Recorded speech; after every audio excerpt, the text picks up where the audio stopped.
রাধে নমস্কার। আজকের ভিডিওটা হচ্ছে পৃথিবীতে এত তাপমাত্রা এবং বিপর্যয় বাড়ছে কেন, এই নিয়েই আজকে ভিডিওটা পুরোপুরি শুনবেন। তা বেশি কথা বলবো না। তার অনেকই কারণ আছে, কিন্তু কয়েকটি কারণ এখানে উল্লেখ করার জন্য এই ভিডিওটা, এবং জানার জন্য এবং সাবধানতা অবলম্বন করার জন্য এই ভিডিওটা। এক হলো ব্রাহ্মণদের অপমান। অনেক পাঠক পাঠিকা নতুন নতুন গজাচ্ছে, অনেক গ্রন্থ বেরোচ্ছে, ধর্মগ্রন্থ। এতে হচ্ছে আবার কীর্তনীয়ারাও হচ্ছে, নতুন নতুন কীর্তনীয়ারা বেরোচ্ছে। তারা সকলেই এক নাগারে এক দলবদ্ধ হয়ে, ব্রাহ্মণ বাদে সবাই দলবদ্ধ হয়ে ব্রাহ্মণদের নিন্দা কুৎসা এবং ব্রাহ্মণদের ছোট করার মনোভাব যে করছে, এটা খুবই হচ্ছে অন্যায়। কারণ গীতায় আছে, চাতুর্বর্ণং ময়াশিষ্টং গুণকর্ম বিভাগস তস্য কর্তৃমাং বিরুদ্ধ কর্তব্যম। চতুর্বর্ণের আমরা সৃষ্টি করি যার যার গুণ এবং কর্ম অনুসারে। একই পিতার কাছ থেকে আসছে। শুনেছি যে একজন পাঠক মশাই, নতুন পাঠক, যে রাহুল কৃষ্ণ দাস না কি জানি, সে চর পেছনে বলেছিল নাকি একজন ভক্তের কাছে শুনেছি যে একই পিতার সন্তান যদি হবে তাহলে একই কেন হচ্ছে 10 দিনে কেন সবাই কাজ করবে না, সবার কেন শেষ, ব্রাহ্মণের কেন 10 দিন, আর ক্ষত্রিয়ের কেন 13 দিন, আর বৈশ্যের কেন 15 দিন, আর শূদ্রের কেন 1 মাস করতে হবে যদি একই পিতার সন্তান হয়। তা আমি বলবো যে একই পিতার সন্তান একই পিতার 5টা সন্তান থাকতে পারে, তাই বলে তার কর্মফল কিন্তু একই রকম নয়, এবং কর্মের বিদ্যা সেই প্রায়শ্চিত্ত, কর্মফলের প্রায়শ্চিত্তও কিন্তু একই রকম নয়। তাহলে তারা কি করে হচ্ছে সেই কর্মের প্রায়শ্চিত্ত বা শ্রাদ্ধ আদি যে সেসব হচ্ছে একই দিনে হয় কি করে, আমি তো এটা বুঝতেই পারছি না। বা অবশ্য আমি না বুঝলেও তাতে কোনো যায় আসে না কারোর। তা সবাইকে সচেতনতা করতেই এটাই যে গীতায় আছে মহাজন গতস্য পন্থা। আমার একটা দাদু, মানে আমার দাদু গোসাই প্রাণকুমার গোস্বামী, প্রায় 50 বছর হয়ে গেল গত হয়েছেন। তারও অনেক আগেরই গীতা আছে। সেই গীতাটার মধ্যে দেখেছি যে মহাজন গতস্য পন্থা, মহাজনরা যাহা যাহা বলে গেছে, আগের পুরনো মহাজনরা বা গোস্বামীগণ, এখনকার সেই গোস্বামীগণের কথা মতো যদি হচ্ছে না চলে তাহলে পৃথিবীতে বা নিজেদের অকল্যাণ হয়। আর তাছাড়া একটা বাংলা কথা আছে যে আগের হাল যেদিকে যায় পরের হালও সেদিকে যায়, আর যাওয়াটাই শ্রেয়। যদি উল্টাপাল্টা যায় তাহলে তাতে বিপদে পড়তে হয়। কিন্তু কিছু কিছু মানুষকে কিছু কিছু কীর্তনীয়া এবং নতুন নতুন পাঠক এবং নতুন নতুন গ্রন্থ বেরিয়ে এতটা মতিভ্রম করে দিচ্ছে, তারা কি করবে না করবে না এটাই হচ্ছে বুঝতে পারছে না। তাই সেটা নিয়ে খুব সমস্যা চলছে। আর সেই গীতার মধ্যে আমি পেয়েছি যে 10 নম্বর শ্লোকে নম ধর্ম মহতে নম কৃষ্ণ বেদসে ব্রাহ্মণ নমস্কৃত্য বক্ষে সনাতনম। কেউ যদি দেখতে চায় আমি তাকে সেটা দেখাতে পারি। অবশ্যই সেই গীতাটা আছে এখনো পর্যন্ত 10 নম্বর, মানে মঙ্গলাচরণম প্রার্থনার, সেই প্রার্থনার পরেই মঙ্গলাচরণমে 10 নম্বর শ্লোকে এই শ্লোকটা আছে। তাহলে সেখানে এই শ্লোকটা এখনকার নতুন নতুন গীতা যারা রচয়িতা করছে সেই গীতার এই শ্লোকটাকে বাদ দিয়ে দিয়েছে বা অন্য কোথাও হয়তো লিখছে। কিন্তু এটা হবে কেন? গীতার তো এরকম পরিবর্তন কখনোই সম্ভব নয়। গীতা হচ্ছে ভগবানের মুখাশ্রিত বাণী, আর সেখানে ব্রাহ্মণদের এত অপমান করা হচ্ছে কেন?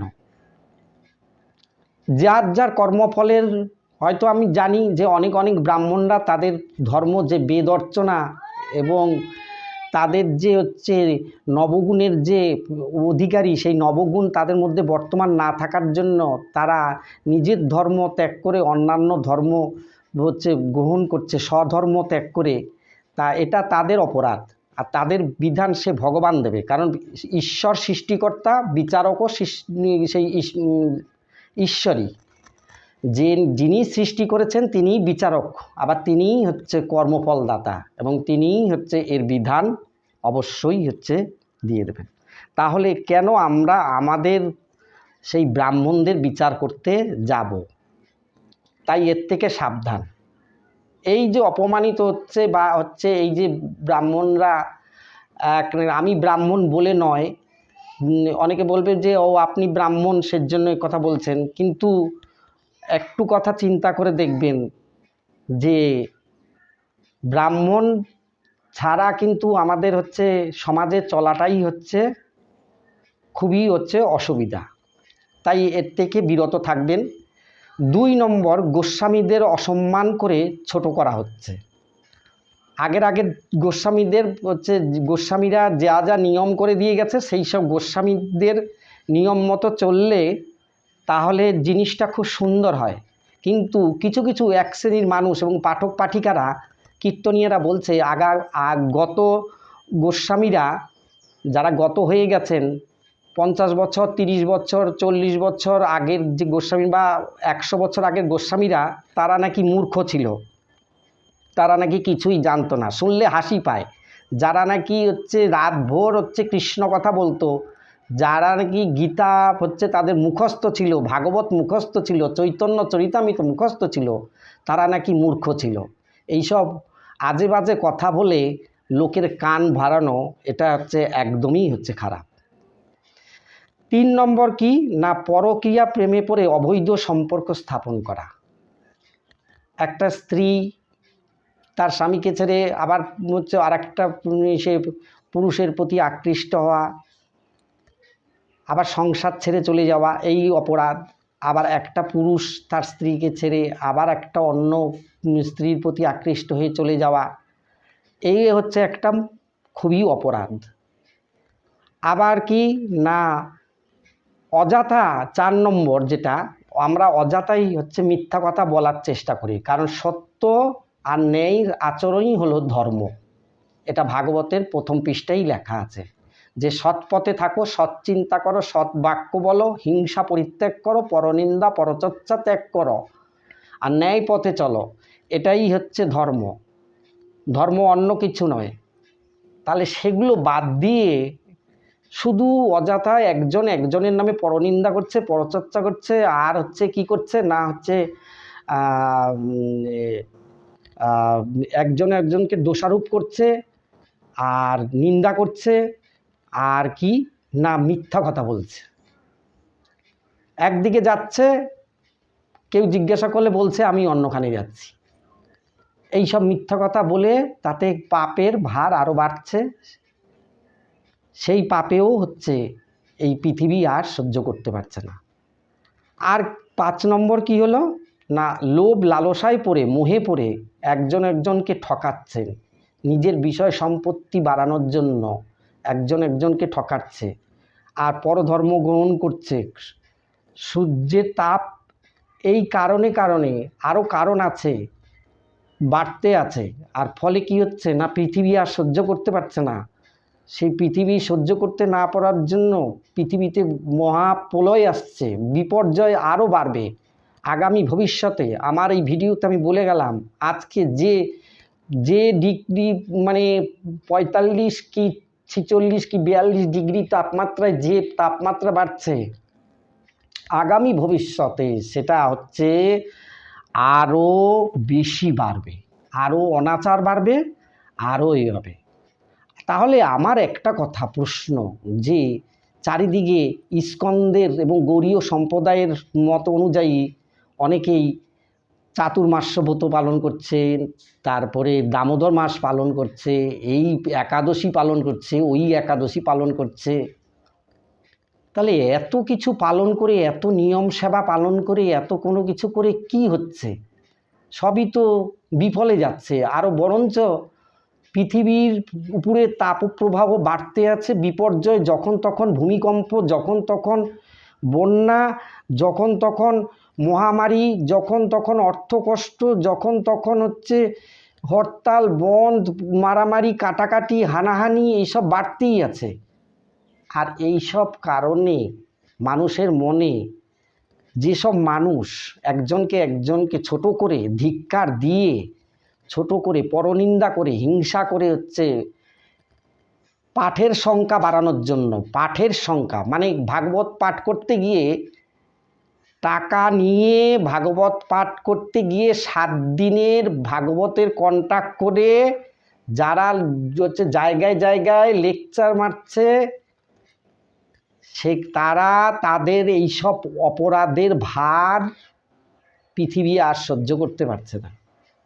ফলে কি হচ্ছে না, পৃথিবীতে এইসব বিপর্যয় ঘনিয়ে আসছে।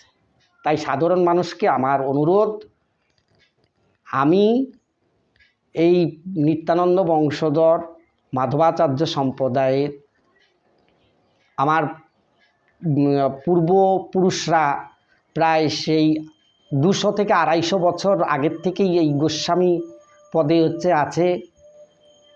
অহংকারের কথা নয়, আমাদের যে সবাইকে সচেতন করতে, সাবধান থাকতে, বিশেষ করে আমার ভক্তদের সাবধান থাকতে এবং সবাইকে সচেতন থাকতে, অবশ্যই আপনারা আপনাদের নিজ নিজ গুরুদেবের বাক্য ছাড়া, নিজ নিজ গুরু ধর্ম ছাড়া অন্য কারোর কোনো কথা শুনে চলবেন না। তাই খুব সাবধান, নইলে আজ এই নতুন পাঠক কথা বলে যাবে, ওই আরেকজন নতুন পাঠক কথা বলে যাবে, তাদের কথা মতো চললে আগামী ভবিষ্যতে আবার আপনাদের জীবনে অন্ধকার নেমে আসবে, আপনারা মহা বিপদে পড়বেন। তাই নিজের গুরু কৃষ্ণ স্মরণ ছাড়া, নিজের গুরু আর গ্রন্থ মানে 3টে গ্রন্থ করবে, লক্ষ্য করবে। বৈষ্ণব গ্রন্থের মধ্যে স্বীকৃতি পাওয়া শ্রীমদ্ ভগবদ্ গীতা, ভাগবত আর চৈতন্য চরিতামৃত। এই 3টে গ্রন্থ ছাড়া আর কোনো গ্রন্থের, কোনো পুরাণের কথা শোনার চেষ্টাও করবেন না। আর নিজের গুরু ভাই ছাড়া অন্য কোনো পাঠক পাঠিকার কথাবার্তা শোনার চেষ্টা করবেন না। সবাইকে আমার অনুরোধ, সবাই নিজের বুদ্ধি দ্বারা, ভগবান সবাইকে বুদ্ধি দিয়েছে, জ্ঞান দিয়েছে, চোখ দিয়েছে, নাক দিয়েছে, 10 ইন্দ্রিয় দিয়েছে, সমস্ত কিছু দিয়েই পাঠিয়েছে। তাই নিজেদের বিচার বিবেচনা নিজেরাই করুন। নিজেদের গুরুদের কাছে নিজেরা গুরুদেবের সাথে আলোচনা করে সেটা সিদ্ধান্ত নেবেন। হুটহাট করে নতুন নতুন পাঠিকাদের এবং নতুন নতুন কীর্তনিয়াদের সিদ্ধান্ত মেনে নিতে যাবেন না। তাহলেই আগামী ভবিষ্যৎ অন্ধকার, আগামী ভবিষ্যতে খুব বিপদে পড়বেন। জয় রাধে, নমস্কার।